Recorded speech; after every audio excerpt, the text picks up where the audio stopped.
Hello, this is Darrell Castle with today's Castle Report. This is Friday, the 22nd day of October, and this, the year of our Lord 2021. And in this report, I will be talking about the growing sentiment, not just in America, but around the world, to resist the vaccine mandates imposed by various governments. In Chicago, for example, the president of the Fraternal Order of Police, or the Police Officers Union, John Catanzara, to voice opposition to Mayor Lori Lightfoot's order for all city employees to be vaccinated or lose their jobs, said, "This ain't Nazi effing Germany," end quote. The Castle family.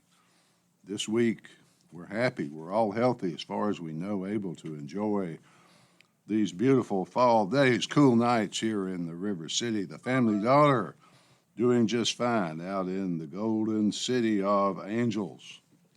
No, John, this ain't Nazi Germany, not yet at least. As the Anti-Defamation League was quick to point out to him, that organization will not allow any comparison or even mention to the Holocaust to stand, but I will also point out that until 1933, not even Nazi Germany was Nazi Germany. The German people had to first elect a tyrant, then let him ignore the law, the traditions, the common norms of Germany, and assume absolute power. Finally, they had to follow his leadership like lambs to the slaughter.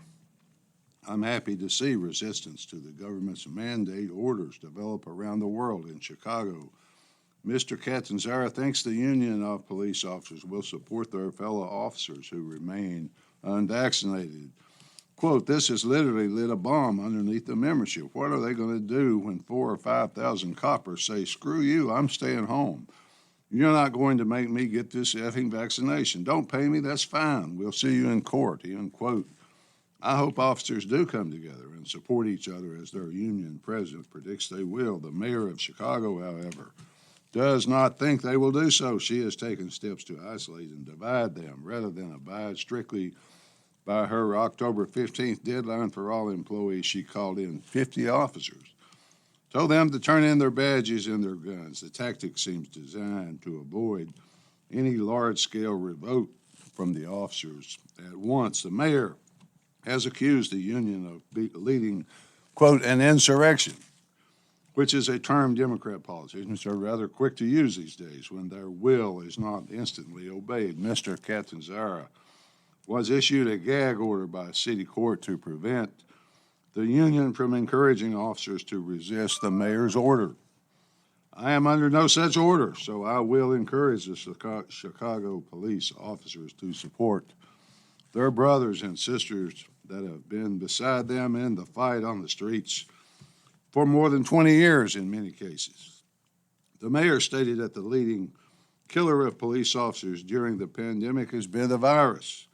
That statement resolves nothing, and it means nothing. For one thing, it's very suspicious, but it emphasizes how the officers were out there on the streets interacting with people long before the vaccine was even available.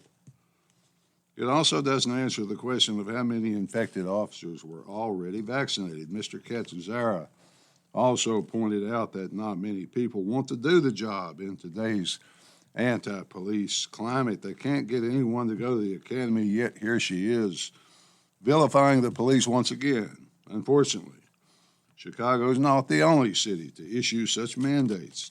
It's just the loudest. New York, as usual, is right in the mix. Mayor de Blasio announced Wednesday that all New York City municipal employees will be required to receive the COVID vaccine. City workers, including firefighters and police officers, will be mandated to get vaccinated by 5 p.m. on October 29th, or they will be placed on unpaid leave. He made the announcement on MSNBC's Morning Joe. Where else would he make it, folks? That the public needs to be assured the city employees they're working with are safe. So I ask you now, if that's not one of the stupidest statements ever made by a city mayor, I know the competition is very stiff for stupidest, but it ranks up there. It ranks right up there. This firefighter risking his life to pull you from a burning high-rise. You ask him, "Are you vaccinated?" This police officer trying to prevent your rape or murder on the streets of the city the mayor has almost destroyed single-handedly. Have you been vaccinated, officer? I wonder where Bill de Blasio was when those firefighters and police officers went into the World Trade Center on 9/11.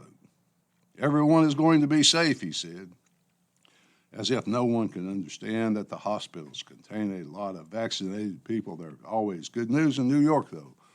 The city that never sleeps, folks. It's filled with good news. Yes, the city is willing to pay its employees an extra $500 if they will get what they think might be poison injected into their bodies within 1 week.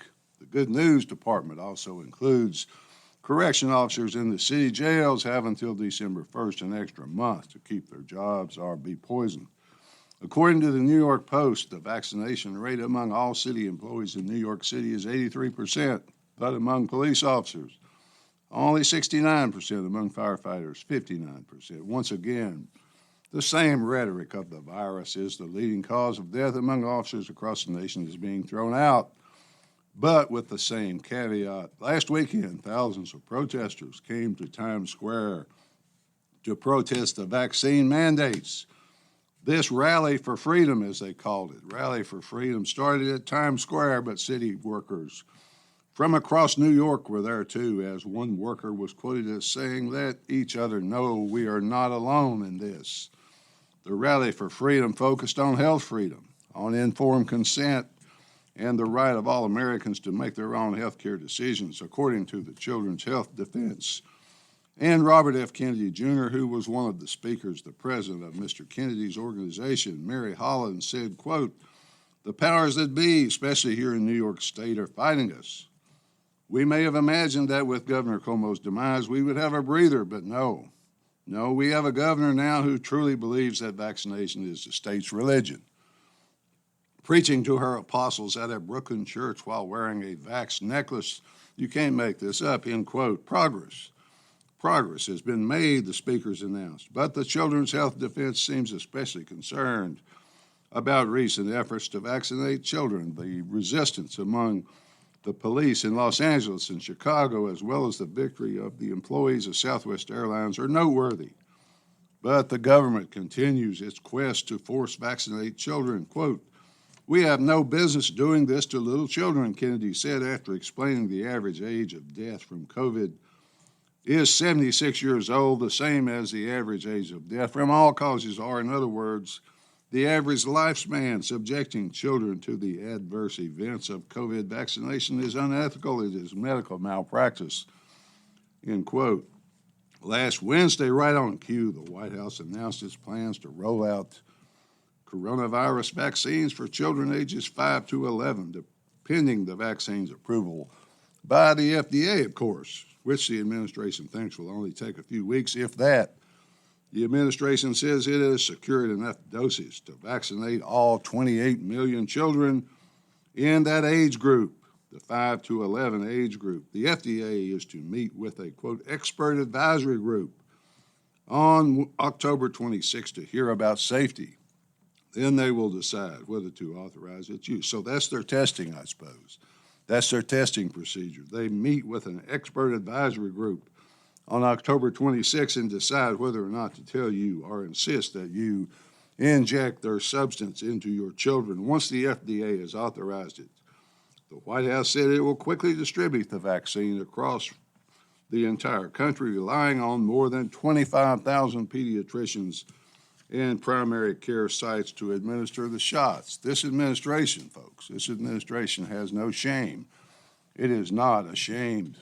It's going to corrupt the most trusted professionals that families have. Their pediatricians, the doctors into whose hands they deliver their children, are now going to be under suspicion. Surely this government realizes that there is no reason whatsoever to vaccinate children with this experimental drug, and yet it is determined to spare no expense to vaccinate them. In fact, the entire world.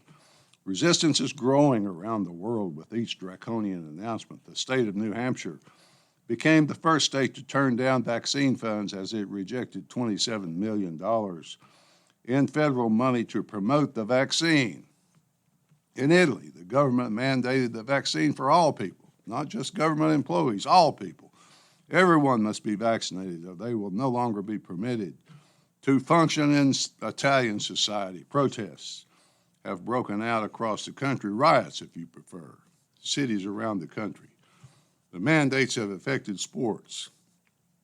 They've affected sports in a big way as well. The last count I have is that 56 NBA players have refused the vaccine, and some are being denied the opportunity to play despite their multi-million-dollar salaries. Washington State University fired its head football coach, Nick Rolovich, from his $3.2 million job, along with 4 of his assistants. Coach Rolovich applied for a religious exemption, but was denied on the grounds that the Pope had recommended the vaccine. So the saga continues. The saga based on lies and truth continues day by day. It should surprise no one that the government lies to us.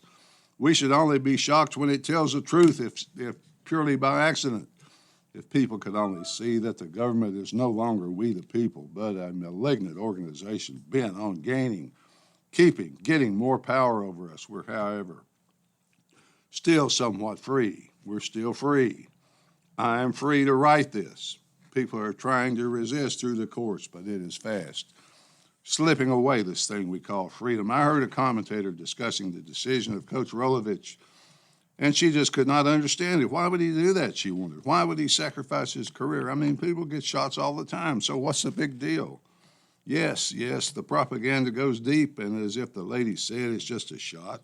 Just a shot. People like Coach Rolovich and I are fools. The government's offer to pay money to get the vaccine, and its finger-wagging insistence is a way of saying that it thinks those who have made a decision not to be vaccinated are just lazy or procrastinating.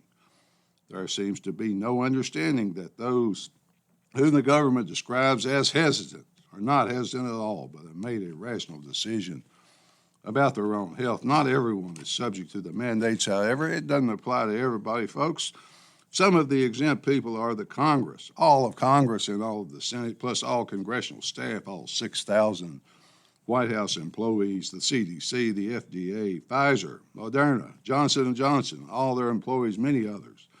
The New York Post, in its October 20th edition, said the proper word to describe how little the Biden administration and Democrats in general think of the American people.